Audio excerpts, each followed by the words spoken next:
कोल्हापूरची जीवनवाहिनी असलेल्या पंचगंगा नदीत थेट दूषित ओढ्याचं पाणी. प्रक्रिया न केलेल्या घरगुती सांडपाण्यामुळे पंचगंगा नदी बनते गटारगंगा. पाण्यावर तेलाचा तवंग आणि कचरा तरंगतोय. हे दृश्य पाहत आहात कोल्हापूर शहराच्या पंचगंगा नदी घाट परिसरातलं.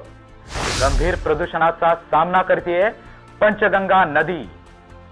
कोल्हापूर शहरासह नदीकाठच्या नागरिकांचं आरोग्य, शेती आणि जनावरांसाठी पाणी ठरतंय धोकादायक.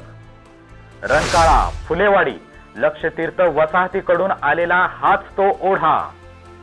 महापालिका प्रशासनानं सांडपाणी प्रक्रिया न केल्यामुळं ओढ्याद्वारे दूषित पाणी थेट नदीपात्रात. 40 वर्षांपासून प्रदूषण नियंत्रणाचे दावे असूनही प्रत्यक्ष कृतीचा अभाव. कोल्हापूर महानगरपालिका प्रशासनाला आता तरी जाग येणार का? टीव्ही नेक्स्ट मराठीसाठी तुषार पाटीलसह रवींद्र बागल.